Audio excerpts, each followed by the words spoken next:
You know, Louis C.K. a while back talked about Tiger Woods, and I really liked it because people were complaining about Tiger Woods and his affairs, and also about Arnold Schwarzenegger and his affairs. And one of the things that Louis C.K. pointed out, quite in a very comical manner, was that, well, many men aren't having the affairs of Tiger Woods. But that's not because they're good men, it's because they don't have, I think he said, a busload of Swedish bikini models waiting for them at the final hole. So the idea would be that you should conduct yourself so that you are attractive to many women, maybe that you have your pick of them, but then you should pick one. And that's a sacrifice. Obviously, that's a sacrifice of a sort.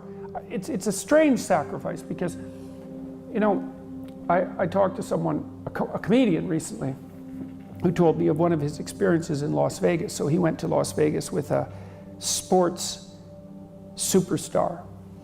And they went to a party, and what literally happened at the party was one woman brought forward a small group of other women, all very attractive, and basically told the sports legend that he could just pick one of them and she would go home with him, right? And so that had all been arranged beforehand, and he said that he's been in many situations where something like that has happened. And I thought, well, you know, that sort of is appealing to the Hugh Hefner, playboy, 14-year-old fantasy that sort of gripped our culture from the 1960s onward. But imagine that you sleep casually with 100 women in a 6-month period, or a 3-month period for that matter, or a 3-week period. I don't care, pick your time frame.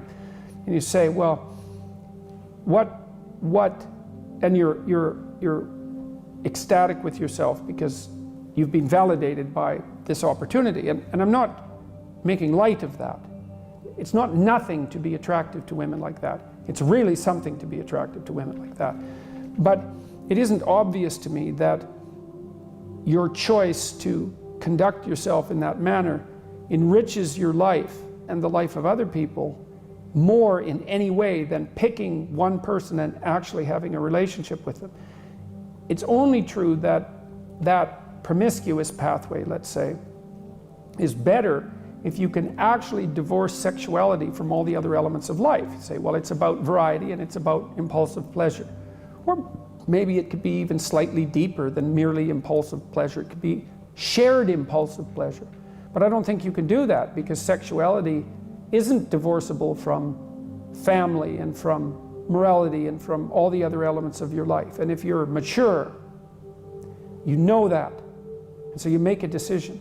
You make a decision not to capitalize on your opportunity, not to misuse your opportunities.